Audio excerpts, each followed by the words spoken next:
안녕하세요. 오늘도 사연 살롱을 찾아주셔서 감사합니다.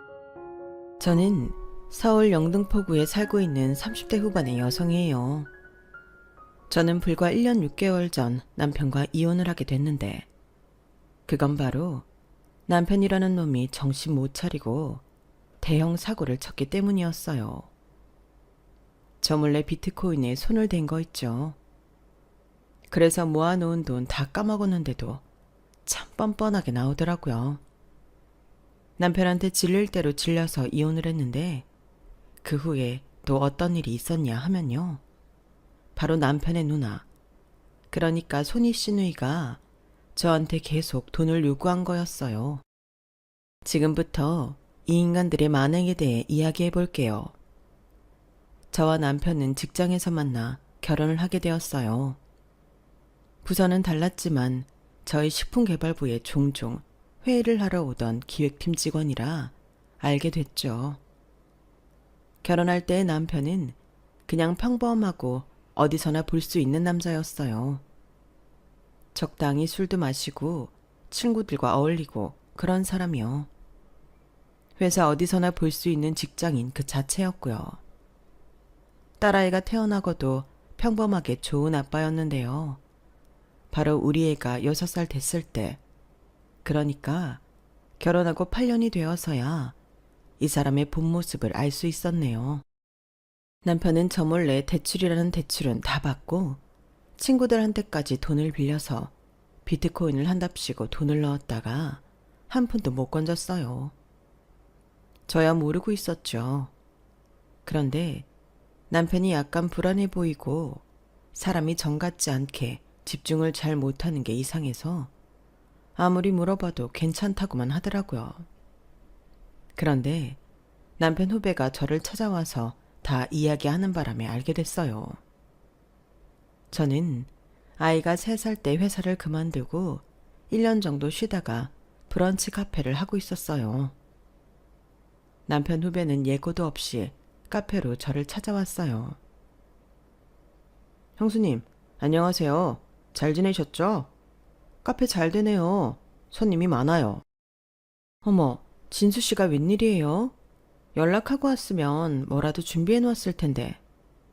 아니에요, 괜찮아요. 그보다 오늘 말씀드릴 게 있는데. 형수님, 재호 형이 여기저기 돈 빌린 거 모르시죠? 그이가 돈을 빌렸다고요? 저는 모르는데요.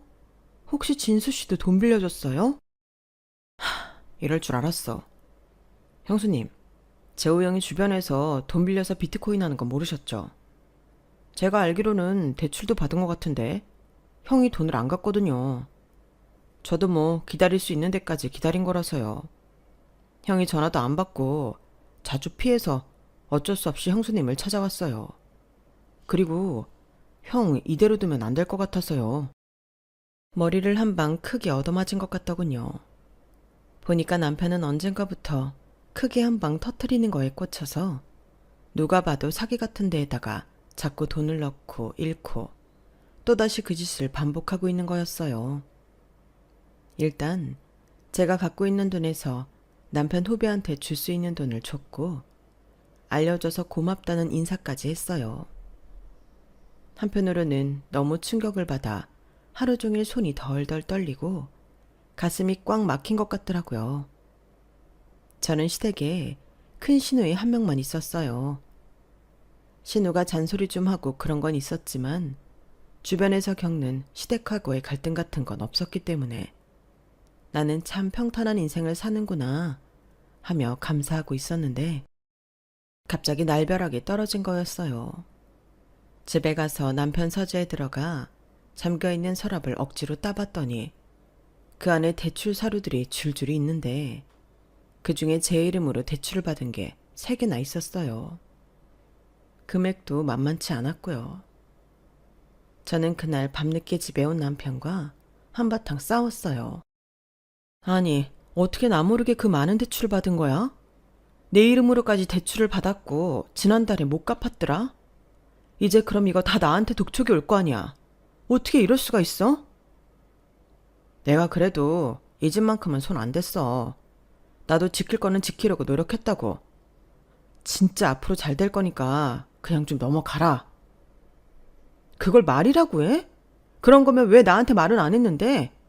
이거 하나도 안 갖고 나 신용불량자 만들려고 작정한 거야? 뭐야? 안 그래도 말하려고 했어. 네 이름으로 받은 대출이라도 네가 좀 갚으라고. 내가 진짜 한 방에 다 해결한다니까. 우리 이렇게 사는 거 지긋지긋하지 않냐? 인생 한번 멋지게 살아보고 싶지 않아? 지금만 넘기면 우리 그렇게 될 수 있어. 그러니까 선영이 네가 좀 갚아라. 응? 와, 이 인간 제대로 미쳤네. 안 돼. 그렇게는 못해. 안 그래도 너 그동안 정신 빼놓고 다니는 것 같아서 몇 번이나 물어봤잖아. 무슨 일 있냐고. 너 그때마다 아무 일 없다고 했어.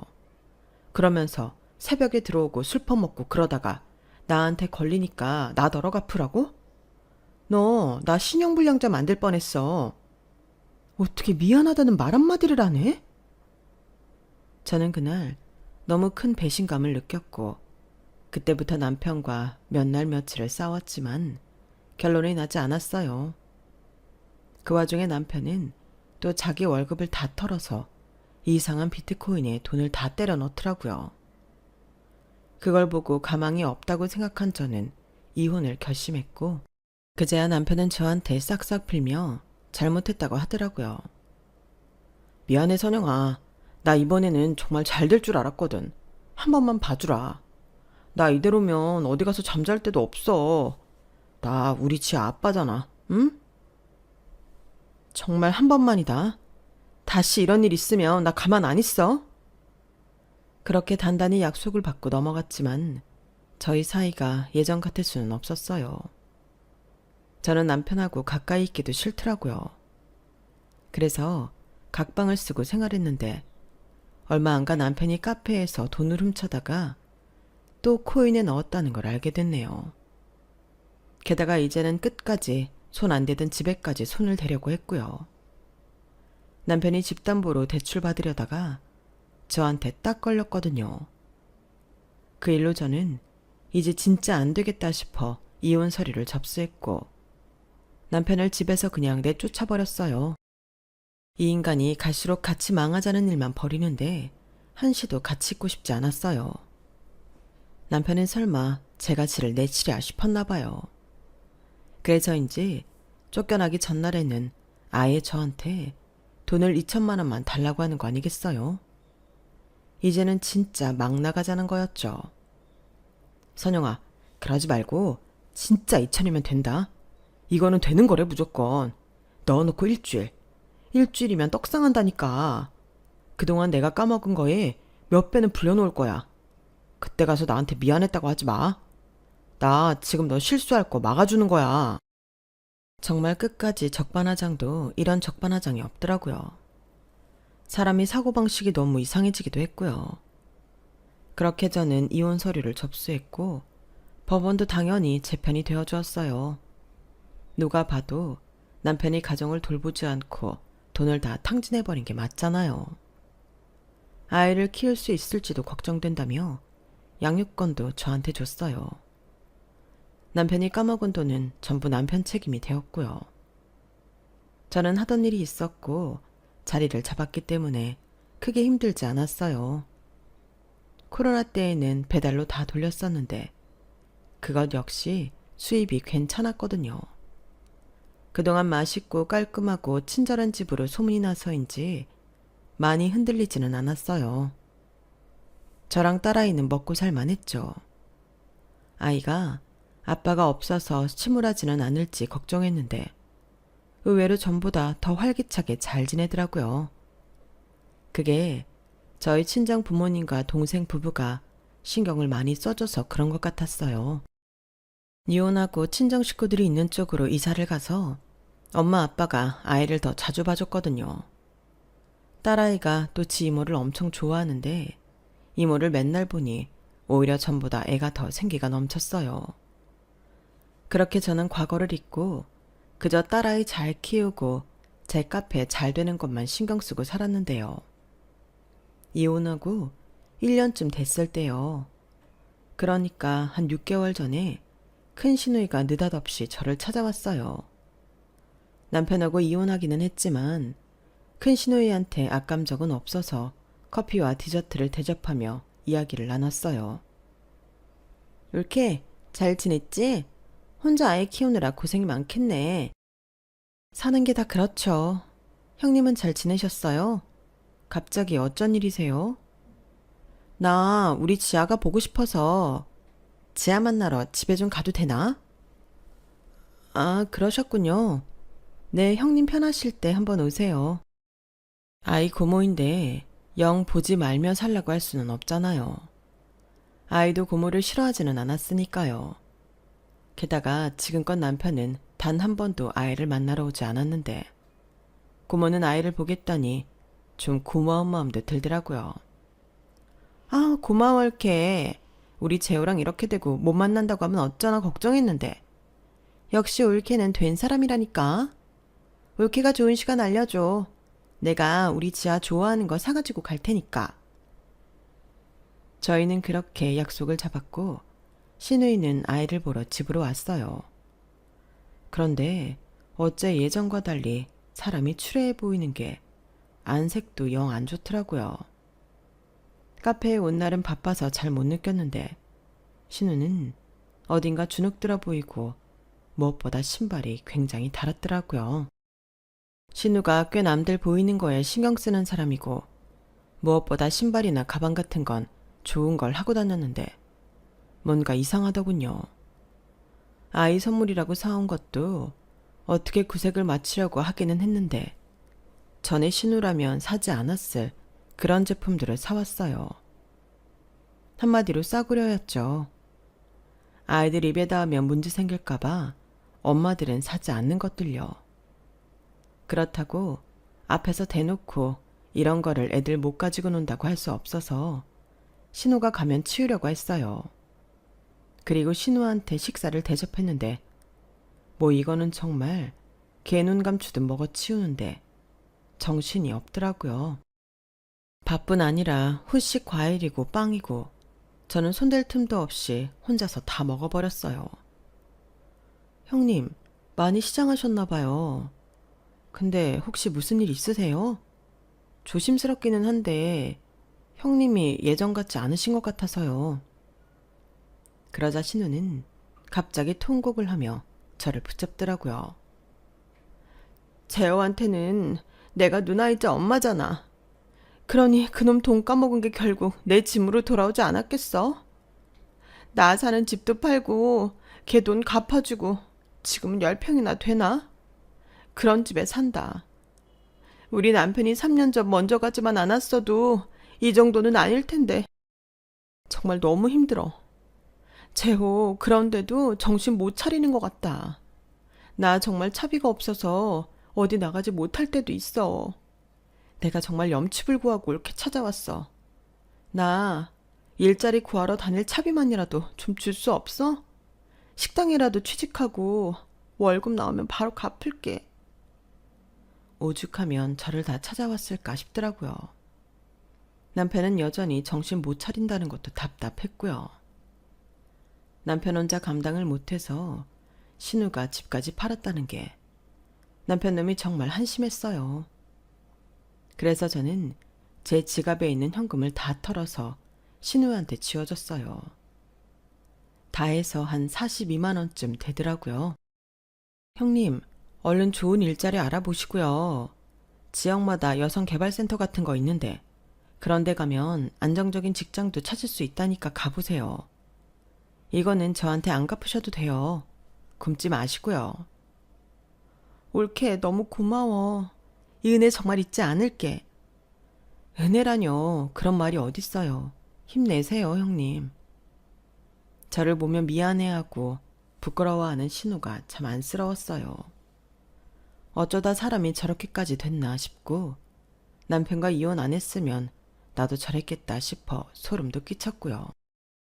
그런데 알고 보니 신우는 제 앞에서 연기를 한 거였어요. 이 사실을 알게 된 건 몇 달 전이었네요.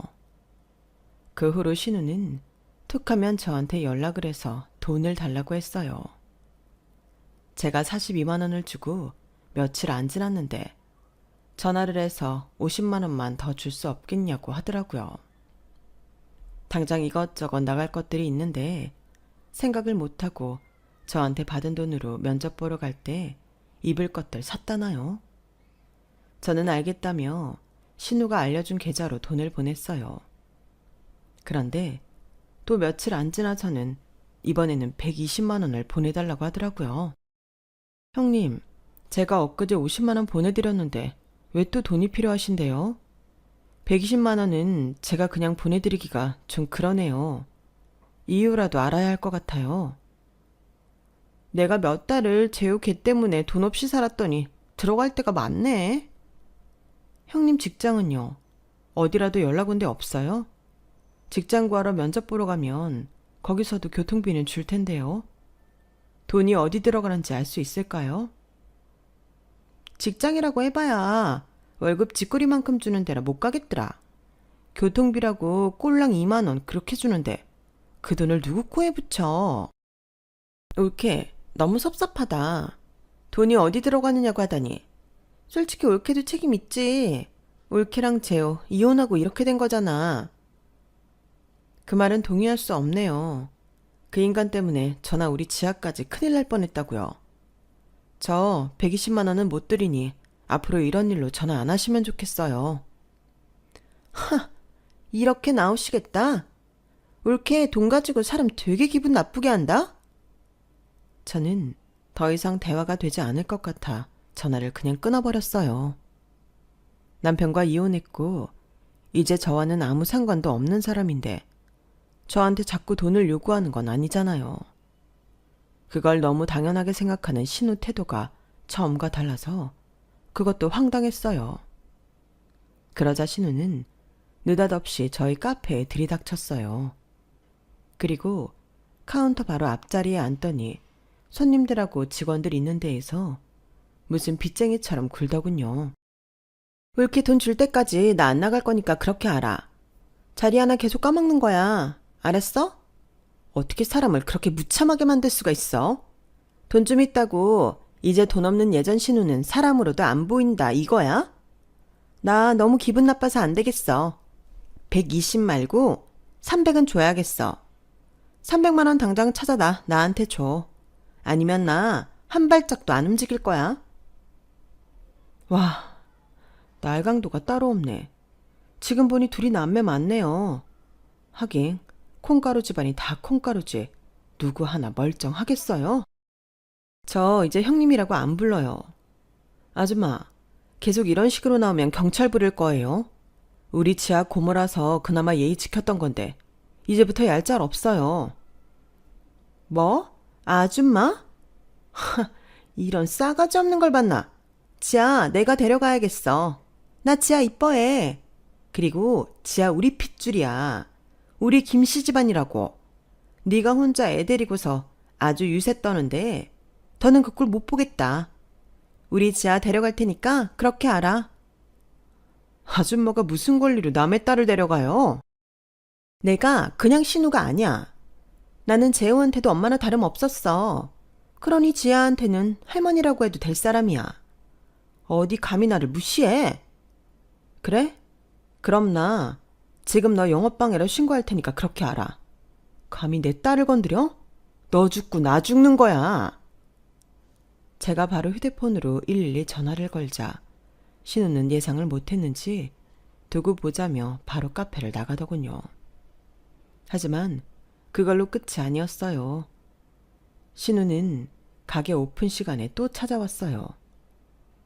당장 나가세요. 저 바로 경찰 신고합니다. 네가 돈만 줬으면 이런 일 없잖아. 나는 그래도 하나뿐인 올케라 믿거니 하고 그런 건데 어쩜 그렇게 사람이 매정해? 나도 이게 마지막이야. 크게 2장 준비해주면 나 더 이상 찾지 않을게. 정말 2번도 오지 않을 거야. 그러니까 2천만 원만 해줘. 안 그러면 나 우리 지아 찾으러 맨날 올 테니까 그리 알아.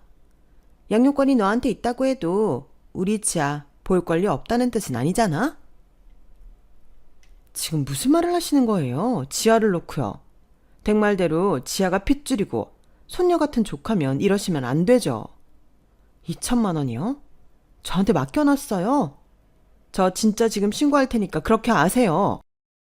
신고해. 신고하라고. 내가 그게 무서울 것 같아? 그래, 경찰 오라고 해. 나 네가 강제로 우리 조카 못 보게 한다고 경찰들한테 내 사연 다 말할 거야. 그런 줄 알아. 신우는 아예 신발도 벗고 옷도 벗더니 자기 집 소파에 앉은 것 마냥 자리를 차지하고 꼼짝도 안 했어요. 2천만 원, 그거 주기 전까지 나 꼼짝 안 할 거야. 어디 오늘 장사 잘해봐. 니네 직원들도 짜증나서 여기 일하겠냐? 그래요. 어디 한번 해보세요. 저 신고한다고요. 저는 마대자루를 들고 나와 신우를 쿡쿡 찔러서 자리에서 몰아냈어요. 그리고 직원 한 명한테 얼른 경찰에 신고하라고 큰 소리를 쳤어요. 그러자 신우는 더 견디지 못하고 자기 짐을 들고 나가버렸어요. 저는 신우가 점점 의심스러워졌어요. 아무리 돈이 궁하기로 2주일 새에 점점 큰 돈을 요구한다는 게 말이 안 되는 것 같더라고요. 그래서 전에 신우가 살던 동네에 자주 가던 마트에 전화를 해봤어요. 동네 마트였는데 거기 주인하고 좀 알고 지냈거든요. 그랬더니 정말 뜻밖의 말을 하더라고요. 아우, 말도 마지야, 엄마. 그 여자한테 돈 절대 주지 마. 그 여자 무슨 부동산 투기에 미쳐서 사람들 모으고 난리도 아니야.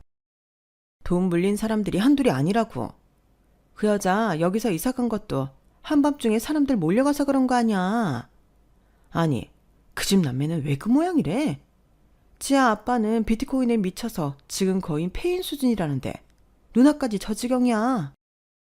무슨 부동산 투기를 하는 건지 몰라도 문제가 있다 싶더라고요. 이 인간이 사기를 치고 누구한테 갚을 돈이 있나 보다 했어요. 그러니 이판사판으로 우리 딸 가지고 협박을 하며 돈을 내놓으라는 거겠죠. 너무 화가 났어요. 지가 일 벌려놓고 저랑 딸애한테 무슨 짓을 하는 건지 황당을 넘어 분노가 끓어올랐어요. 그래서 저는 이대로 안 될 것 같아 마트 주인한테 물어봤어요. 혹시 그 여자 어디 가면 찾을 수 있는지 알아요? 나도 정확히 모르는데 저번에 사람들 말로는 지방 어디다 또 사무실 차려놓고 사람들 끌어모으고 있더래. 지금도 거기 있는 것 같아. 알았어요. 고마워요. 내가 밥 한 번 살게요. 에이, 그런 말 말고 그냥 오기나 해. 일 잘 해결하고 그러면 회포나 풀자. 저는 마트 주인이 알려준 장소를 찾아가 봤어요. 그랬더니 정말 허허벌판 한쪽에 컨테이너 하나 놓고는 신우이가 들락날락 하더라고요. 제가 거기 가기 전 알아본 바로는 그곳이 개발 예정도 전혀 없고 오히려 문화재 같은 게 있을 가능성이 있어서 보호 대상인지 그렇다고 하더라고요. 저는 좀 더 지켜봤어요. 거기에 다른 사람들이 오는 걸 봐야 확실히 사기를 치는 건지 알 수 있으니까요. 그렇게 1시간 정도 지켜봤더니 웬 사람들이 승합차를 타고 우르르 와서는 그 컨테이너로 들어가더라고요. 안에서는 신우이 목소리가 들렸어요. 오시느라 수고 많으셨어요. 여기가 이제 노다지가 될 여러분 인생을 바꿔줄 땅입니다. 요즘 부동산 안 된다고요? 다 헛소리입니다. 결국은 부동산입니다. 여기가 3년 안에 고급 아파트 단지가 돼요. 저는 그 말을 들은 즉시 바로 경찰에 신고를 했어요. 여기 부동산 투기 유도하는 사람이 있는데 아무래도 사기를 치는 것 같다고요. 신우한테 돈 물린 사람들은 자기들도 떳떳하지 못한 데가 있어서 신고를 못하는 게 있나 보더라고요. 그리고 경찰에 가도 자기들 돈을 못 받을 수 있으니 어떻게든 돈을 받고 발을 빼자는 심산이었고요. 얼마 안 가 경찰이 왔고 컨테이너 안에서는 한바탕 난리가 났어요. 사람들이 줄줄이 나오고 누구는 막 뛰어서 도망가고 누구는 울고불고 그러더라고요. 그런데 대체 무슨 수를 썼는지 신우이가 안 보였어요. 보니까 경찰이 들어가자마자 입간판 세운 뒤로 터놓은 문으로 나가 도망을 쳤더라고요. 정말 그런 머리는 어떻게 그리 잘 돌아가는지, 그런 정신으로 왜 제대로 된 일을 못하나 싶었어요. 그리고 이틀 후 신우는 다시 저한테 연락을 했어요. 제가 전화를 다 씹었더니 이번에는 문자 폭탄을 보내더군요. 당장 돈을 해내라고요. 그러고는 정말 넘어서는 안 될 선을 넘은 게 학원차를 타는 우리 딸 사진을 찍어 보낸 거였어요.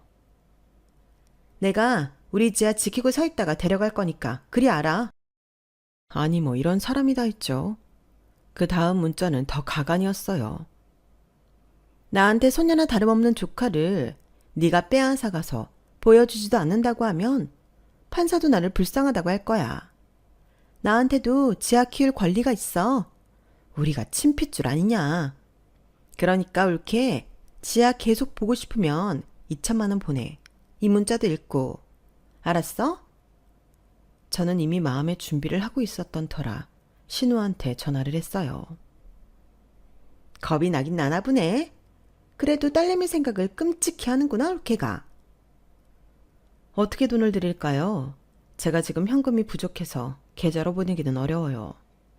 친구 한 명 보내서 돈을 드려도 될까요? 그리고 이제 우리 지혜한테 이러지 말고 저희 앞에 안 나타난다고 약속해요. 그러면 바로 제 친구 보낼게요. 친구가 저한테 줄 돈이 있어요. 그 돈 주라고 하는 거예요. 진작에 이렇게 나왔으면 서로 얼굴 붉힐 일 없고 좋았잖아. 나도 네가 2천만 원 해주면 다시는 안 나타날 거야. 알았어요. 약속하는 거예요. 다시는 오지 마세요. 알았어. 그리고 고마워, 옳게. 아무리 재호랑 이혼했다지만 한 번 맺은 인연이 쉽게 끊어지겠어요. 지아도 있잖아. 그리고 옳게도 재호랑 다시 합치는 거 생각해봐. 나야 오지 말라면 안 오지만 그래도 옳게 우리 집안 사람이라 내가 하는 말이야. 욕이 턱 밑까지 차오르는 걸 정말 겨우 꾹 눌렀네요. 여기서 괜한 말을 할 필요가 없으니까요. 정말 기막힌 게 저 자식 거지 만들 뻔한 인간하고 다시 합치라뇨. 정말 누구 인생 골로 가는 꼴 보겠다는 거지 뭐겠어요. 아무리 자기가 엄마 같은 누나라고 해도 진짜 제 시어머니도 아닌데 정말 선 넘는 말이었죠. 저는 아무 말 없이 일단 돈부터 받으라고 하고 전화를 끊었어요. 제가 진짜 돈 줄 생각은 아니었고요. 그런 식으로 신우를 안심시킨 거였어요. 제정신이 박혀 있으면 저런 사람한테 누가 2천만 원을 주겠어요. 게다가 아이 가지고 장사를 하는데 이건 당연히 신곡감이죠. 저는 신우를 컨테이너에서 찾은 날 바로 저한테 보냈던 문자들이며 전화통화 녹음한 거, 돈 보냈던 이력을 전부 들고 가서 경찰에 신우를 고소했어요. 그리고 딸한테 접근하지 못하게 접근 금지 신청도 해놓았고요. 그런데 딸을 지가 데리고 간다고 하니 이건 빼박이었어요. 그리고 신우와의 약속 시간에 신우가 만난 사람들은 바로 경찰이었네요. 신우는 저한테 전화로 악을 쓰며 난리가 났어요. 이게 뭐야, 그렇게? 내 뒤통수 친 거야? 내가 뭘 잘못했다고 경찰들을 불러? 진짜 이렇게 나올 거야? 제가 말한 친구가 그 경찰들이니까 순순히 따라가세요. 이봐요, 아줌마. 사람 그렇게 협박하고 뒤에서 사기치고 다니면서 이런 날 올 줄 몰랐어요? 나 이미 아줌마 경찰에 고소장 접수해놨어. 그런데 우리 지아를 가지고 또 날 협박해? 그래서 경찰이 아줌마 잡으러 간 거니까 그런 줄 알아. 이런 못돼 처먹은 걸 봤나? 네 심보가 그러니까 재호도 안 풀린 거야. 알아? 그 말도 안 되는 생각 좀 집어치우고 정신 차리라고요, 아줌마. 이런다고 정신 차릴 사람 같진 않지만요. 저는 신우한테 전화를 받고 바로 경찰에 전화를 한 거였고 경찰은 신우를 잡으러 약속 장소에 갔던 거였어요. 신우는 그렇게 경찰들한테 붙잡혀 갔어요. 경찰서에 가서 변명을 한다고 난리였지만 신우가 잡혔다는 걸 어떻게들 들었는지 돈을 뜯긴 사람들이 몰려와서 경찰서가 아주 난장판이 되었었네요. 신우는 거기서도 어떻게 나왔는지 다음날 집 앞까지 찾아왔어요. 그것도 아주 아침 일찍요. 몰래 도망쳐 나온 것 같은 게 신발도 안 신고 있더라고요. 저는 정말 너무 깜짝 놀랐어요. 신우는 다짜고짜 제 머리채를 붙잡고 소리를 질렀어요. 너 진짜 나한테 죽어봐. 어떻게 사람을 경찰에 신고를 해? 그것도 네 손이 신우를? 왜 못해? 댁이 이제 나랑 무슨 상관이라고. 자꾸 나한테 돈을 달라고 하고 지아를 데려간다고 하는 건데 그런 몰상식한 인간은 경찰로 치려하는 거야. 알아? 저도 바로 신우 머리채를 붙잡았고 신우는 저랑 힘겨루기를 하다가 제 풀에 지쳐서 뒤로 벌러덩 자빠졌어요. 아니, 사람이 어떻게 이렇게 뻔뻔할 수 있지? 몇 번 도와줬으면 그걸 고마워해야지. 사람들한테 사기나 치고. 부동산 투기? 어떻게 그럴 수 있어? 어디 가서 우리 지아 고모라고 하지도 마. 정말 창피하고 부끄러워. 당신 지아 인생에 얼씬도 못하게 할 거야. 아니, 우리가 남이야? 이럴 때 서로 도와야지. 어떻게 이렇게 사람을 비참하게 만들어? 나 당신하고 남이야. 너네 남매 집안 다 들어먹고서 남까지 망치려고 작정한 거 아니면 이게 뭐야? 댁이 부동산 투기한다고 돈 다 날리고 이제 사기까지 치는 거 모를 줄 알아? 그걸 네가 어떻게 알았어? 감춘다고 감춰줘. 댁이 살던 동네에 소문 다 났던데. 정신 차려, 이 한심한 여자야. 저는 마지막으로 신우의 뺨을 한 대 갈겨버렸어요. 신우는 저한테 맞은 뺨을 붙잡고서 넋이 나간 표정이었고 저는 바로 경찰에 신고를 해서 경찰들이 신우를 다시 데려갔어요. 신우는 경찰차에 타면서 억울하다는 둥, 분하다는 둥 난리를 쳤어요. 나도 먹고 사느라 그런 건데 어떻게 이럴 수 있어? 돈 좀 가졌다고 사람을 이런 식으로 무시해? 나 잘못한 거 없어. 그리고 조카는 나도 볼 권리가 있는데 네가 그걸 함부로 못 보게 하는 것도 잘못된 거지. 자기가 돈이 필요해서 달라고 했고 다 갚을 건데 어떻게 자기한테 이러냐고 계속 난리길래 제가 말했어요. 아줌마, 뭐 착각하나 본데 지하 양육권 친권 다 나한테 있어. 그건 댁 동생이 말 안 했나 보네. 꼴에 그게 마지막 자존심이었나 봐. 지하 키울 권리는 나한테 있는 거니까 다시는 지하로 어떻게 해볼 생각하지 마. 어차피 당신 지하 제대로 키우지도 못하잖아. 그리고 나 댁의 동생하고 다시 잘해볼 생각 추호도 없고 남난된 지 1년도 넘었어. 그러니까 한 번만 더 댁 동생 들먹이며 나 찾아올 생각 하지 말라고. 아, 분해, 억울해. 내 돈 2천만 원. 신우는 끝까지 정신 못 차리고 차에 타서도 소리를 지르더라고요. 신우는 이미 현장에서 도주를 하고 경찰서에서도 도망을 나와 유치장에 갇혀있게 됐어요. 다행히도 지아는 전날부터 부모님하고 여행 중이라 이런 꼴들을 안 받고 애가 충격받지 않았어요. 그렇게 저는 신우를 무사히 정리하게 됐네요. 결국 신우는 다른 사람들한테도 고소를 당해서 처벌을 받게 되었어요. 교도소에 가는 건 기정사실이라고 하더군요. 그런 일이 있고 나서야 남편은 저한테 자기가 잘못했다고 미안했다며 누나가 그러는 줄 몰랐다고 사과를 하더라고요.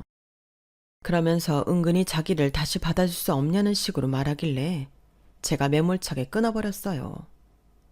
그 집안하고 엮이면 저나 딸한테 좋을 게 하나 없으니까요. 그 후 남편도 다시는 저를 찾아오지 않고 전화나 문자도 하지 않네요. 저는 지금 딸하고 함께 잘 살고 있어요. 부모님과 동생 부부와 잘 지내면서요. 딸아이는 언젠가부터 자기가 엄마 고생한 거 전부 갚아주겠다며 어른스러운 말을 하네요. 저번 어버이날에는 사랑한다며 꽃을 만들어서 달아주는데 정말 눈물이 절로 났어요. 그리고 저한테 또 좋은 일이 있었는데요. 저희 브런치 가게가 장사가 잘 돼서 옆 가게까지 인수에 벽을 트고 확장을 했어요. 저희 디저트는 따로 브랜드를 만들어서 작은 분점까지 냈고요. 그렇게 바쁘게 살다 보니 딸아이를 부모님이 봐주시는 날이 더 많아졌어요. 저야말로 엄마 아빠한테 효도해야겠다는 생각에 이번에 부모님 해외 다녀오시라고 비행기도 비즈니스 클래스로 예약하고 호텔도 제일 좋은 데로 예약해서 보내드렸네요. 물론 거기서 쓸 용돈까지 넉넉하게 드렸죠. 동생 부부한테도 호캉스 예약해줬고요. 주말에 1박 2일로 잘 다녀왔다며 고마워하더라고요. 저는 잘 살려고 해도 나쁜 일을 겪을 때가 있는 것 같아요. 그런 저를 지켜준 건 가족이었고요.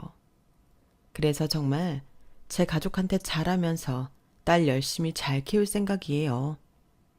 그게 저를 지금까지 지켜준 제 사람들한테 가장 좋은 선물일 것 같더라고요. 그리고 제가 더 잘해야죠.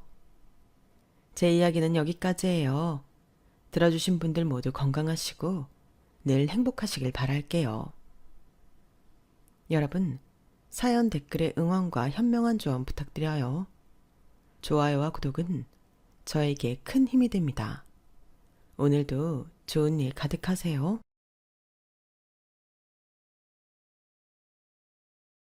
안녕하세요.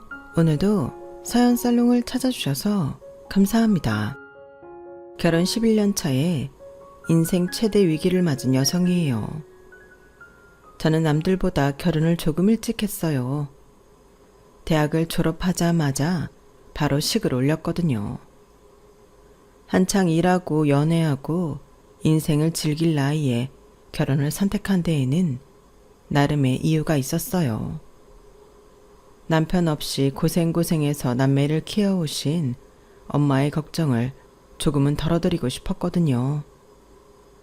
엄마는 늘 아빠 없이 자란 우리 남매가 혹여 아빠의 부재로 기죽어 살지 않을까 걱정을 하셨어요. 아빠가 없다고 손가락질 받지는 않을지, 결혼할 때 시댁 혹은 처가에서 무시당하지는 않을지, 엄마의 걱정은 끝이 없었어요. 그래서 저는 하루빨리 안정된 가정을 꾸려서 남들처럼 평범하게 살아가는 모습을 보여드리기 위해 결혼을 서두르게 되었어요. 저보다 7살이 많은 남편의 나이도 결혼을 서두르게 된 이유이기도 했지만요. 그런데 결혼 11년 차가 된 지금 생각지도 못한 일이 생기면서 이혼 위기를 맞았지 뭐예요. 저희 가정에 도대체 무슨 일이 있었는지 지금부터 말씀드릴게요. 제가 중학생 때까지만 해도 저희 집은 꽤 잘 살았어요. 아빠가 의류 수출업체를 하셨는데 사업이 잘 돼서 남부러울 거 없이 살았거든요. 지방에서 고등학교를 졸업하고 무일푼으로 서울 상경에 온갖 고생을 다 하셨던 아빠는 의류 공장에서 밑바닥부터 일을 시작하셨어요. 일머리도 있고 워낙 부지런해서 공장 식구들 사랑을 받았던 아빠는 경력에 비해 일찍 재단사가 되었어요. 저희 엄마랑 만난 건 그 무렵이었죠. 사설학원에서 의상 공부를 했던 저희 엄마는 명동에 있는 의상실에서 일을 하고 있었어요. 그러다 외할아버지 도움으로 남대문 도매상가에 의류 매장을 내게 되었어요. 자체적으로 제품을 제작하려면 옷공장이 필요했고 그때 찾게 된 곳이 저희 아빠가 일하던 공장이었어요. 부모님은 젊은 재단사와 옷가게 여주인으로 만나게 된 거죠. 나이대도 비슷하고 한창 젊은 피가 끓던 시절인지라 아빠와 엄마는 금세 가까워지게 됐고 주변 사람들 몰래 연애를 시작했어요. 엄마가 하던 옷가게는 남다른 디자인으로 생각보다 일찍 궤도에 올랐고 몇 년 뒤 서울은 물론 지방 곳곳에 소매 매장을 내게 되었어요. 그 과정에서 자체 브랜드를 만들어 라벨 작업도 하고 나름 가게 매뉴얼을 만들었죠. 예를 들면 서울 신촌에 있는 매장에서 옷을 사도 전주에 있는 매장에서 교환이나 반품을 할 수 있었어요. 지금은 이런 시스템이 그리 놀랍지 않겠지만 35년 전에는 정말 획기적인 시스템이었죠. 각 지역 매장마다 사장이 다른데 어떻게 이런 시스템이 가능했느냐. 그건 그 매장 사장들이 저희 외가 식구들이었기 때문이었어요. 한마디로 가족 회사였던 거죠. 그 무렵 엄마는 아빠한테 독립을 하라고 조언을 했대요. 지금 일하는 옷공장에서는 월급에 얼마 안 되는 수당을 받을 뿐이지만 직접 공장을 운영하면 훨씬 더 큰 돈을 벌 수 있으니까요. 공장을 열 자금도 엄마가 대주고 엄마 가게 일감도 아빠 공장에 몰아주겠다고 하니 아빠로서는 이보다 좋은 제안은 없었죠. 하지만 현재 일하는 공장 사장님과의 의리도 무시할 수 없었고 무엇보다 남자 체면에 사귀는 여자 돈으로 사업을 시작한다는 게 아빠 입장에서는 받아들이기 힘들었어요. 그래서 거절을 했더니 엄마가 울먹이며 그러더래요. 나 임신했단 말이야. 자기가 번듯한 사업체라도 가지고 있어야 우리 집에 인사를 가지. 안 그래도 집에선 자기랑 사귀는 걸 알면서도 선보라고 난린데 자기는 어떻게 자기 자존심만 생각해?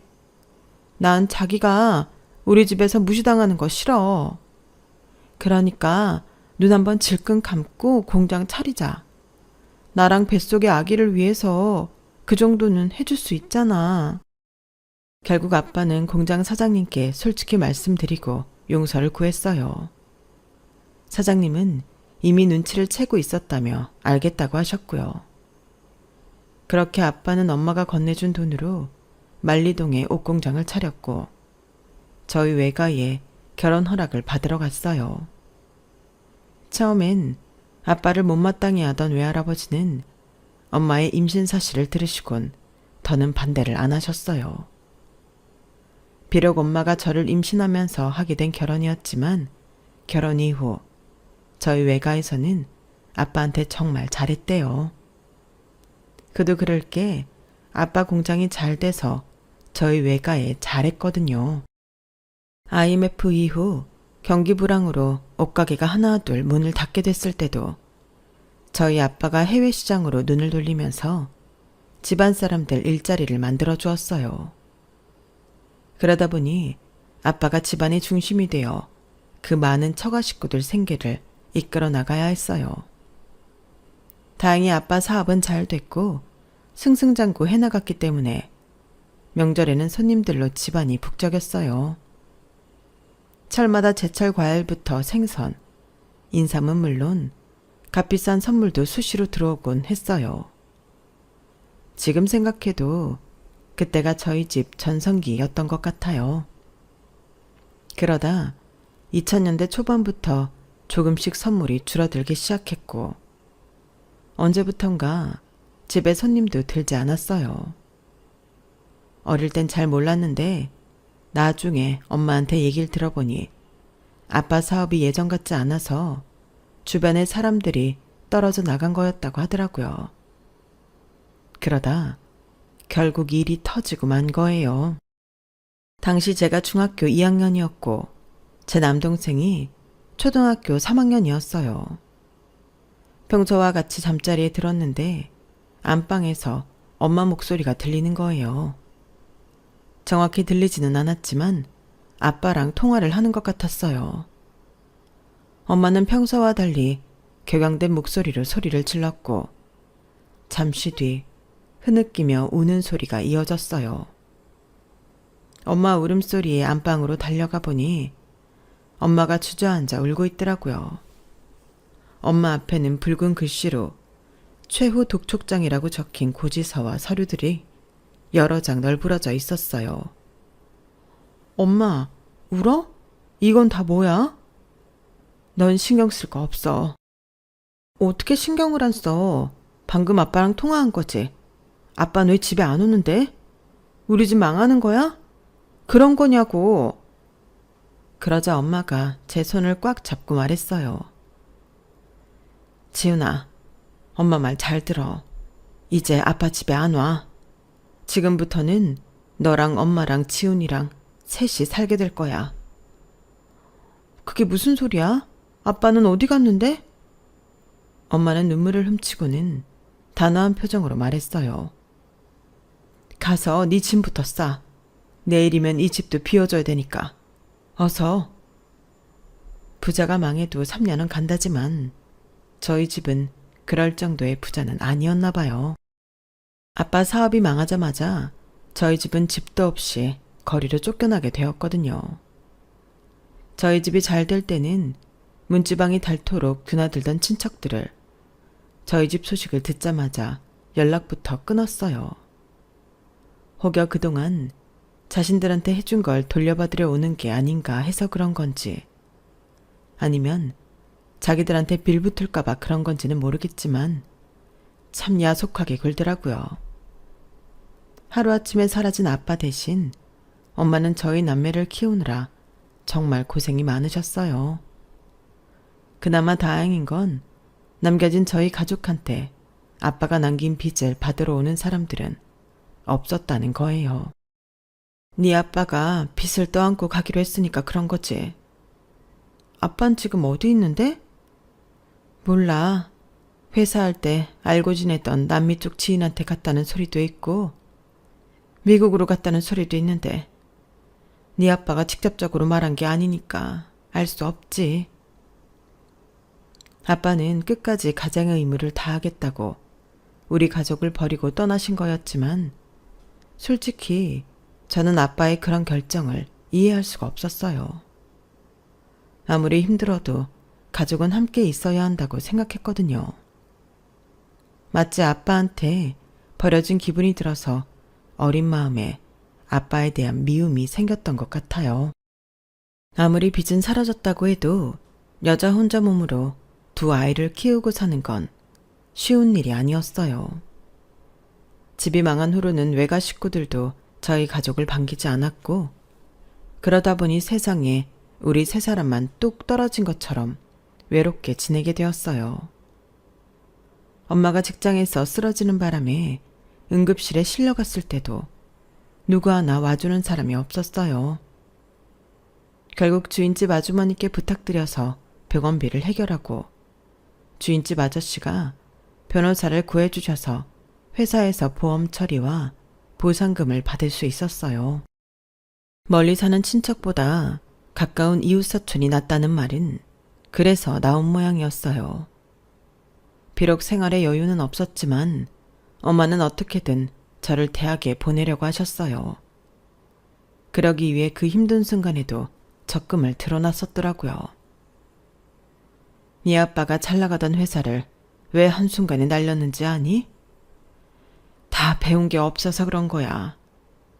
요즘 세상은 부지런하고 일 잘한다고 성공하는 거 아니다.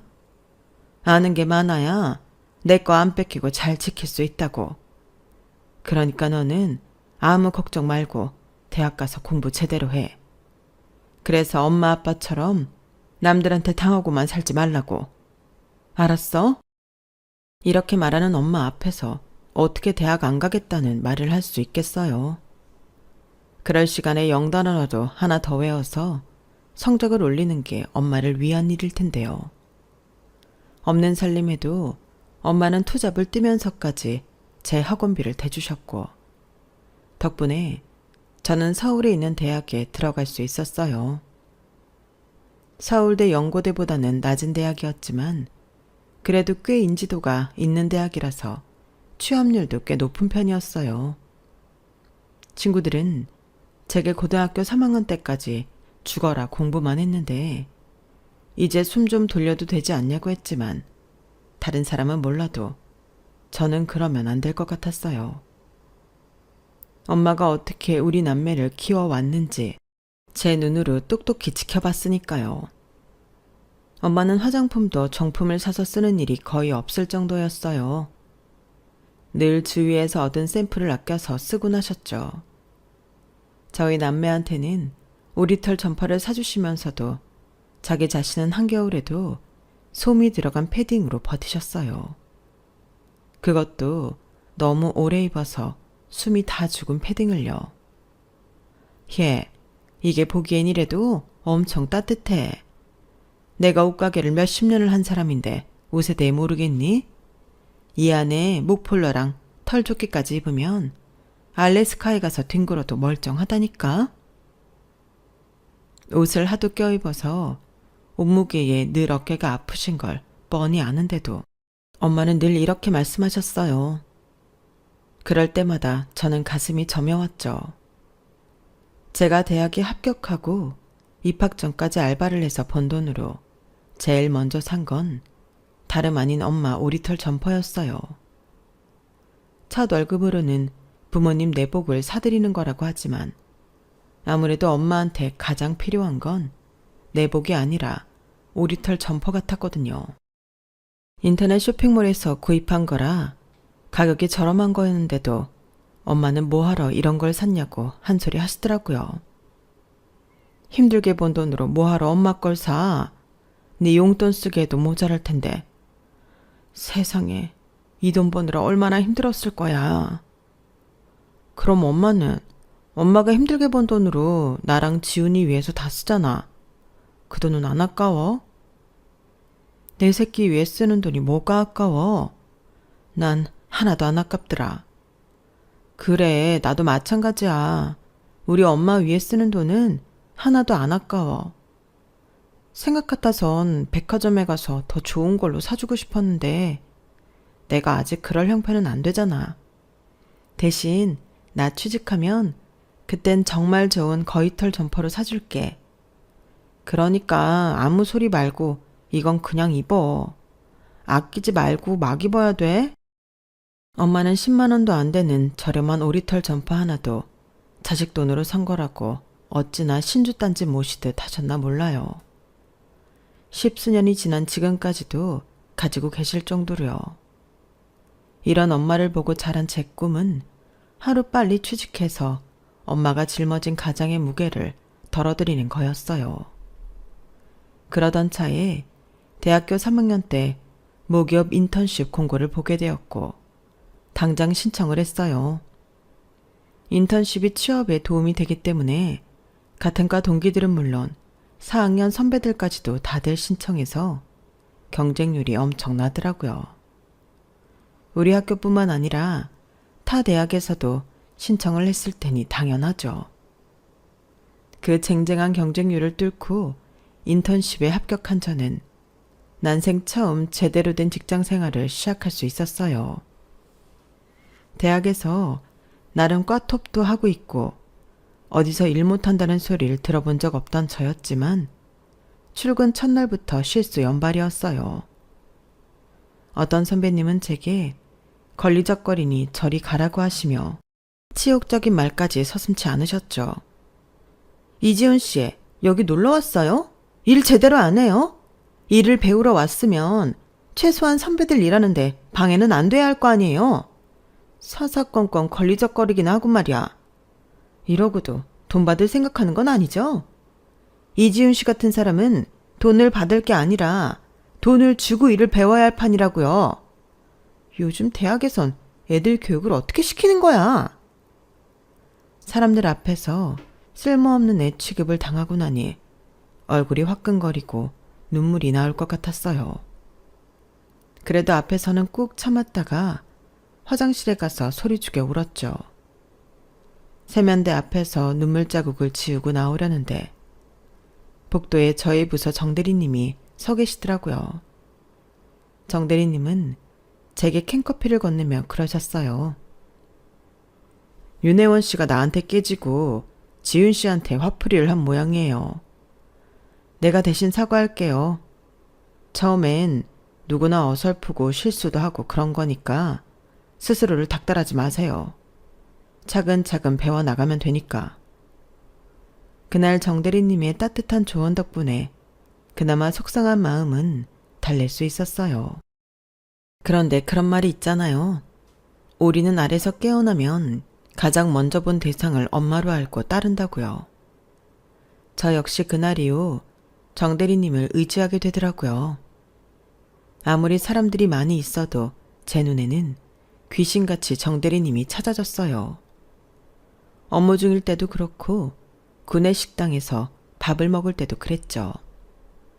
선배들이 시킨 일을 감당 못해서 쩔쩔 맬 때마다 정대리님은 너무도 능숙하고 담담하게 대신 일을 처리해 주셨어요.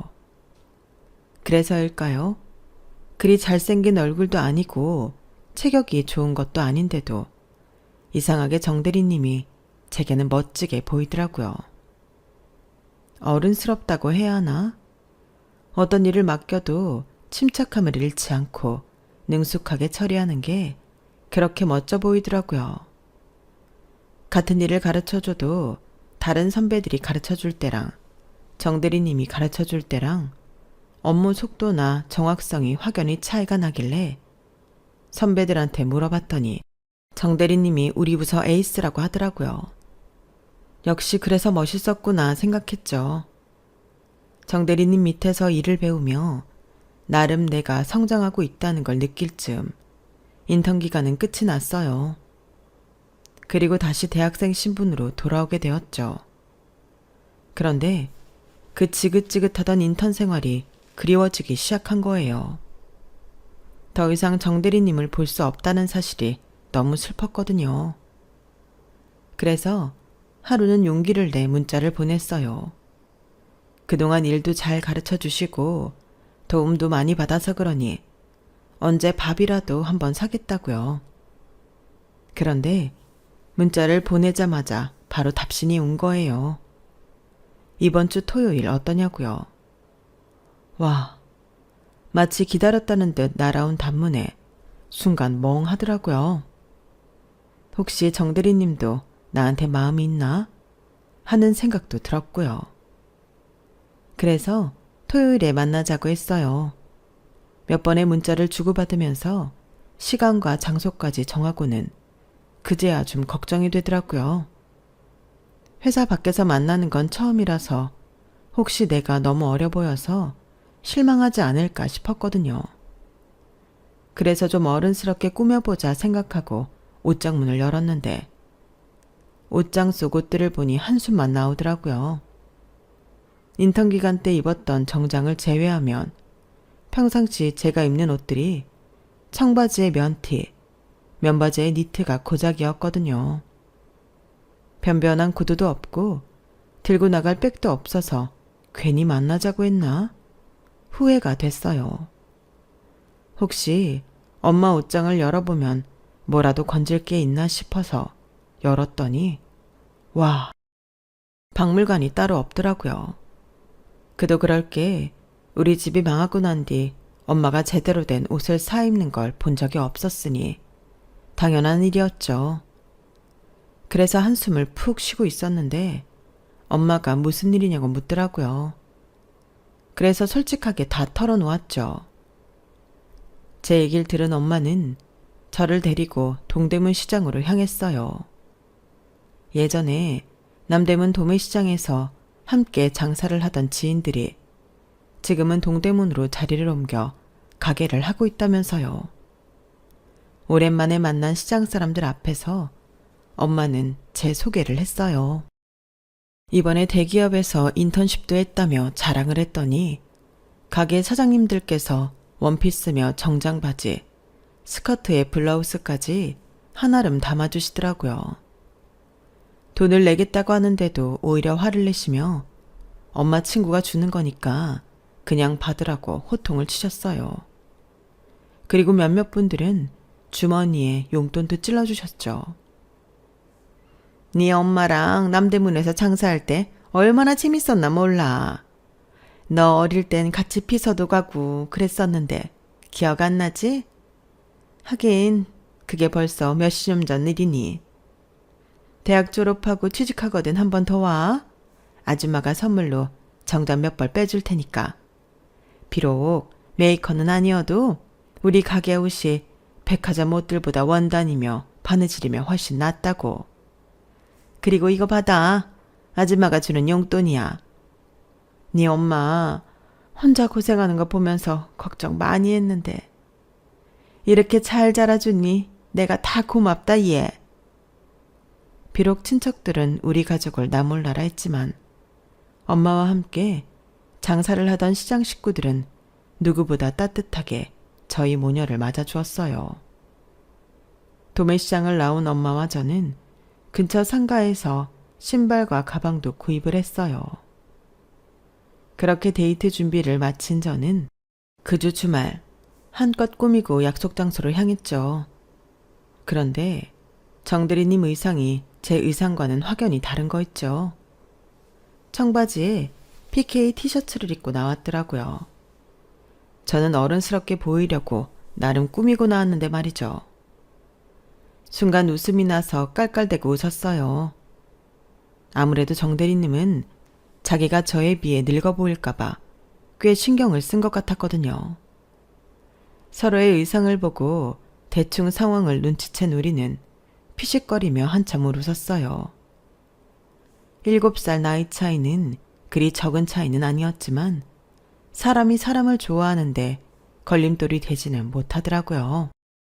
그날 종로 2가에서 만나 인사동을 돌며 데이트를 하는데 정말이지 나이 차이는 조금도 느껴지지 않았어요. 오히려 또래 친구들과 만날 때보다 더 편하더라고요.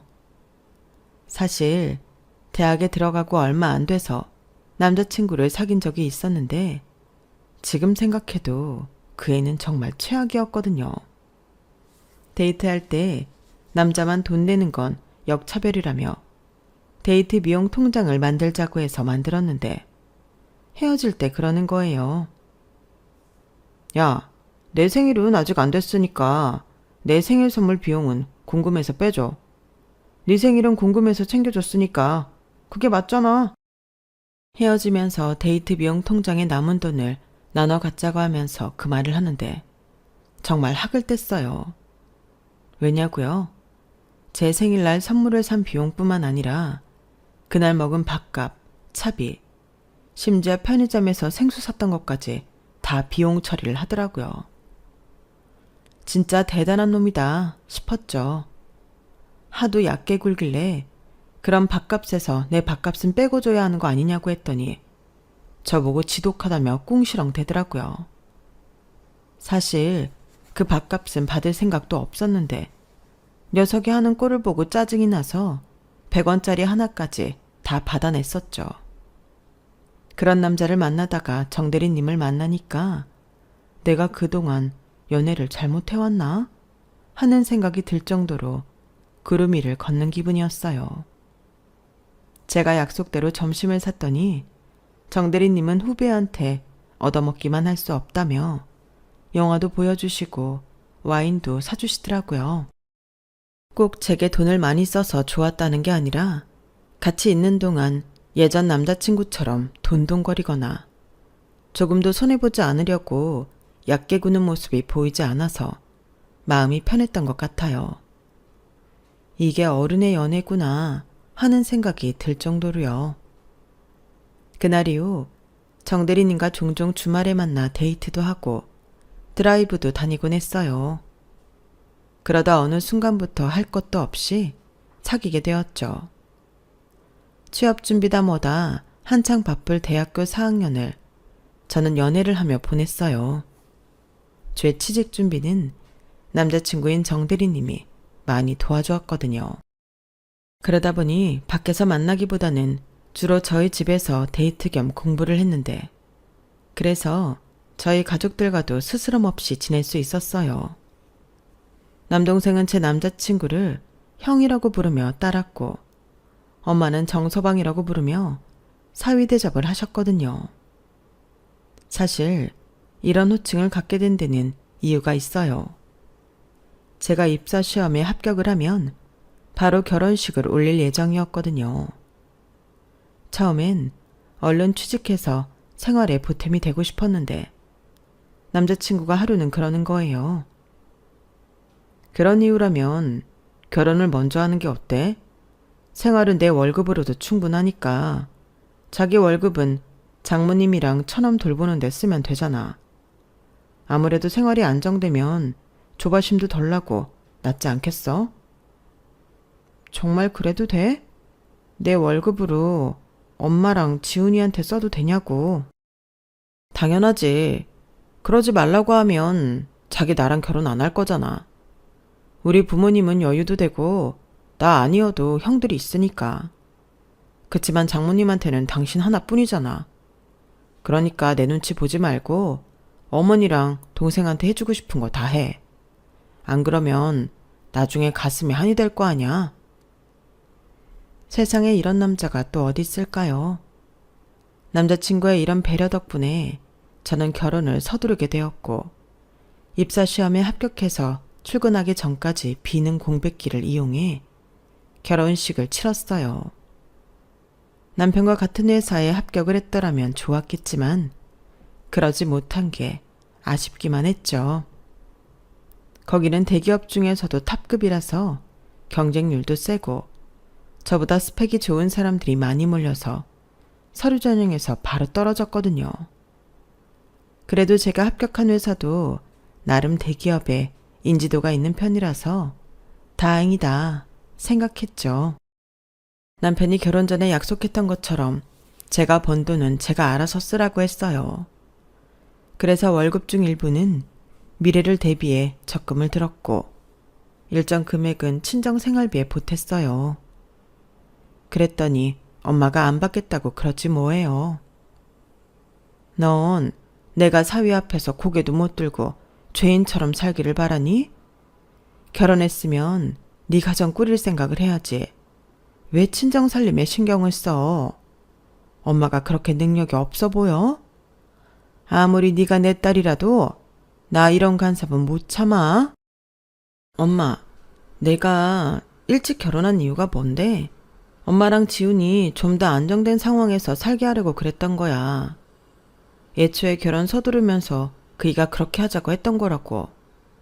나 결혼 안 했으면 내 월급 우리 집 생활비로 썼을 테니까. 그리고 내 월급으로 우리 부부 위에 적금도 들고 있어. 벌어서 다 엄마 주는 거 아니라고. 지훈이 남들 못지않게 가르치고 싶잖아. 나도 그렇다고. 비록 나는 못했지만 내 동생만큼은 남들처럼 어학연수도 보내주고 싶고 좋은 학원도 보내주고 싶어. 그래서 사회에 나갔을 때 돈 없어서 직군 못 펼치는 일 없게 하고 싶다고. 이 돈 그러라고 주는 거야. 내 동생 위해서 누나가 주는 돈이라고.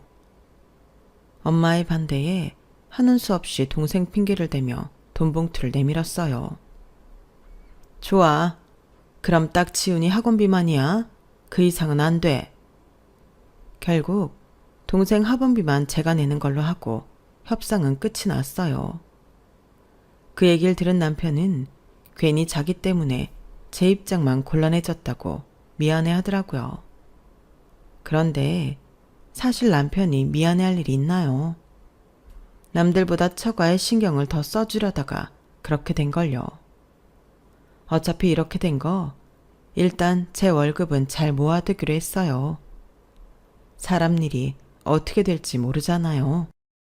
언제 우리 부부한테 목돈이 필요하게 될지도 모르고 갑자기 가족 중 누군가가 병원 신세를 지게 될지도 모르니까요. 그렇게 모아뒀던 돈의 일부는 수년 뒤 남동생이 영국으로 어학연수를 가는데 사용했고 대부분의 금액은 전세를 벗어나 우리 집을 장만하는 데 보탰어요. 돈이 모으기는 힘들어도 쓰는 건 한순간이더라고요. 이른 나이에 한 결혼이라서 아이는 좀 천천히 가질까도 했지만 남편 나이가 있어서 그런지 시부모님께서는 손주는 언제 안겨줄 거냐는 말을 자주 하셨어요. 그래서 계획을 앞당겨 아이를 갖기로 했죠. 하지만 막상 피임을 그만두고 아이를 가지려고 노력하니 그게 또 생각처럼 잘 되지는 않더라고요. 그렇게 시간은 흘러 제 나이가 30이 가까워지니 점점 조바심도 나기 시작했어요. 혹시 이러다 아이가 안 생기면 어쩌나 하는 걱정이 되던 차에 드디어 임신을 하게 되었죠. 시댁에서는 4번째 손주지만 저희 친정에서는 첫 번째 손주라서 저희 엄마는 수시로 제게 연락을 하셨어요. 조금이라도 이상하면 바로 병원으로 가라거나 애가 졌다고 너무 안 움직이면 출산할 때 힘들다거나 엄마가 출산을 하면서 경험했던 것들을 하나하나 제게 알려주셨죠. 그렇게 출산일이 다가오고 주말에 남편과 소파에 앉아 영화를 보다가 진통을 느끼곤 병원으로 향했어요. 남들은 출산을 하고 친정엄마가 그렇게 생각났다고 하던데 저는 아빠 생각이 그렇게 나더라고요. 어릴 때 저희 아빠가 늘 저를 목마에 태워서 다니시곤 했거든요. 초등학교 4학년 때까지 아빠 목마를 타고 다녔을 정도로 아빠가 저를 많이 예뻐하셨어요. 제가 아이를 낳은 걸 아신다면 얼마나 좋아하실까 생각하니 눈물이 나더라고요. 비록 가족을 버리고 집을 나가신 이후 한 번도 연락이 없는 아빠가 원망스럽기도 했지만 한편으로는 무척이나 그리웠어요. 가족을 위해 모든 빚을 떠안고 떠나신 걸 알기에 더더욱 그랬죠. 신기하게도 우리 아들은 남편과 제가 아닌 저희 아빠를 많이 닮았더라고요. 생김새뿐만 아니라 행동까지도요. 한 번도 본 적 없는 외할아버지를 어떻게 이렇게 닮을 수 있나 신기할 정도였어요. 엄마도 저희 아들을 볼 때마다 아빠를 많이 닮았다는 말씀을 하실 정도니 말 다 했죠. 처음엔 아이가 어린이집에 갈 수 있을 때까지만 육아를 하려고 했던 저는 마땅히 아이를 봐줄 사람이 없어서 결국 복직을 포기하게 되었어요. 시어머니는 연세가 많으셔서 손주를 봐주실 여력이 없으시고 저희 엄마는 아직 한창 일을 하실 나이였기 때문에 손주 때문에 일을 그만두시게 할 수가 없었거든요. 그러던 차에 남편이 일은 그만두는 게 어떻겠냐고 하길래 그러기로 한 거죠 뭐. 기껏 대학 공부까지 하고 어렵게 들어간 회사였는데 고작 5년 일하고 그만두려니 아깝기도 했지만 내 아이를 생각하면 일을 그만두는 게 차라리 최선이겠다 싶었어요. 육아와 집안 살림을 하다 보니 이것도 제 적성에 잘 맞는 것 같기도 했고요. 그런데 아이가 좀 자라고 나니 그 결정이 조금 후회가 되더라고요. 여전히 일을 하는 친구들을 보면 하나같이 생기가 돌고 자신감이 있어 보이는데 저는 그 반대였거든요. 남편 뒷바라지에 아들 교육에 신경 쓰다 보니 어느새 나라는 인간은 사라지고 아내와 엄마의 모습만 남은 것 같더라고요. 자존감은 한없이 낮아져서 혹시나 이러다 남편이 바람이라도 나면 어쩌나 하는 생각까지 하게 되었어요. 제가 그런 생각을 하게 된 건 남편의 변화 때문이었어요. 워낙 가정적인 사람이라서 회사와 집 밖에 모르던 사람이 언제부턴가 제 눈을 피해 딴짓을 하는 것 같았거든요. 매주 목요일만 되면 야근이라거나 외근이라거나 이런저런 이유를 대며 12시가 다 돼서야 집에 오는 거예요. 처음엔 걱정이 돼서 야식을 사들고 남편 회사로 갔었는데 야근을 한다는 사람이 사무실 어디에도 없더라고요. 로비를 지키던 경비 아저씨 말로는 남편네 부서에는 다들 퇴근하고 사람이 없다더라고요. 기껏 사들고 간 간식들은 경비 아저씨께 드시라고 드리곤 집으로 오는데 다리가 후들거리고 눈물이 나더라고요. 애까지 친정에 맡기고 온 제가 너무 바보같이 느껴졌어요. 그날 일은 남편한테 비밀로 한 채 일단 남편이 어떻게 나오는지 지켜보기로 했어요.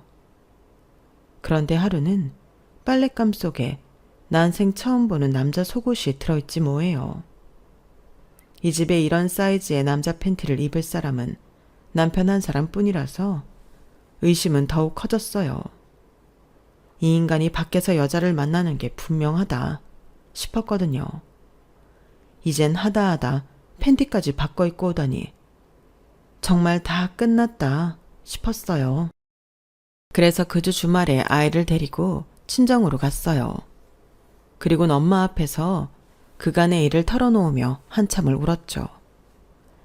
제가 엄마랑 얘기를 나누는 사이 우리 아들과 놀아주던 남동생 제 울음소리를 듣고 달려왔더라고요. 누나, 아직 확실한 건 아무것도 없잖아.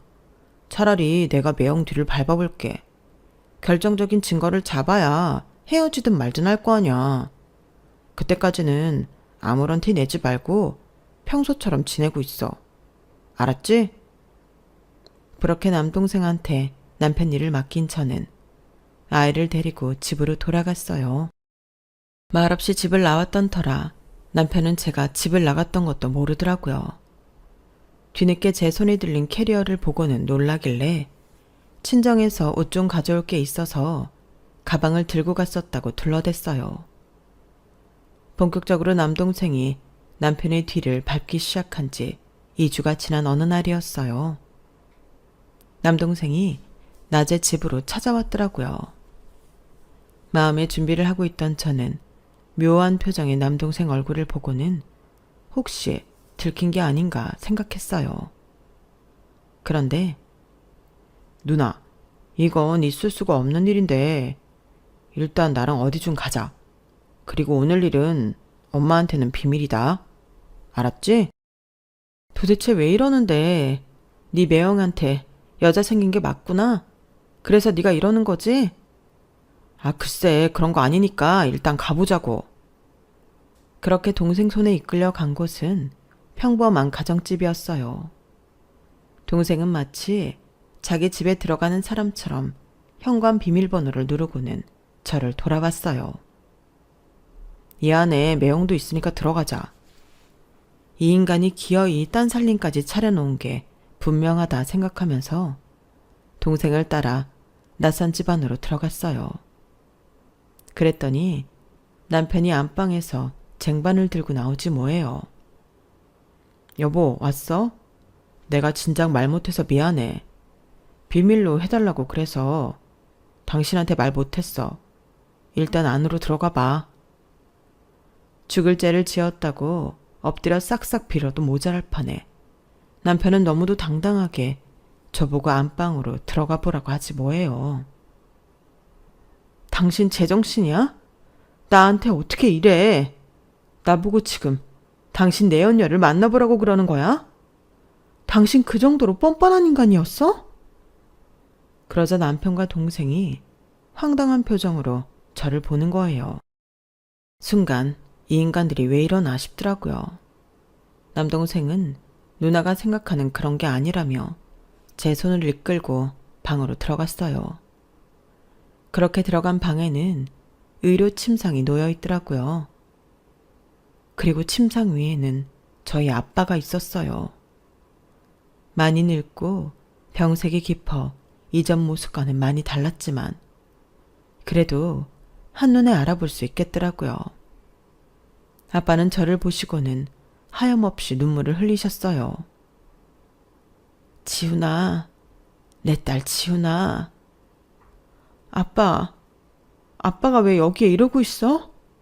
얼굴은 왜 그 모양이야? 가족들 버리고 갔으면 멀쩡히 잘 살아야지. 왜 다 죽어가는 사람처럼 그러고 있냐고. 이럴 거면 왜 우릴 떠났어?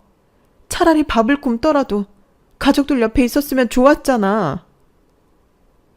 눈에서는 눈물이 하염없이 흐르면서도 입에서는 내 의지와 상관없이 차가운 말들이 쏟아져 나왔어요.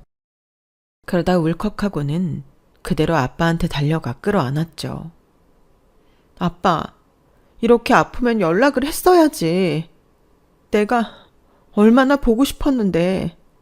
나 대학도 나오고 대기업에 취직도 하고 예쁜 아들도 낳도록 왜 우리 앞에 안 나타난 거냐고. 왜 이렇게 될 때까지 연락 안 했냔 말이야. 뼈만 앙상해진 아빠는 울먹이면서 제게 미안하다는 말만 하셨어요. 어느 정도 마음이 진정된 이후 남편을 통해 자초지종을 들었어요. 몇 달 전 회사로 누가 찾아왔었는데 얘기를 들어보니 우리 아빠 간병인이라고 하더래요. 아빠가 가족들한테는 비밀로 하고 잠깐 만나자고 해서 아빠 집에 찾아오게 되었다고요. 20여 년 동안 가족들과 연락도 끊고 미국에서 불법 체류자로 살아오신 아빠는 화장실 청소일부터 온갖 허드렛 일을 하며 돈을 벌었고 그렇게 모든 빚을 갚을 수 있었다더군요. 빚을 갚은 이후 도미니카 공화국에 살고 있는 지인과 함께 그곳에서 옷공장을 운영했고 미국에 있는 한인업체에 납품을 하게 돼서 꽤 돈을 벌 수 있었다더군요.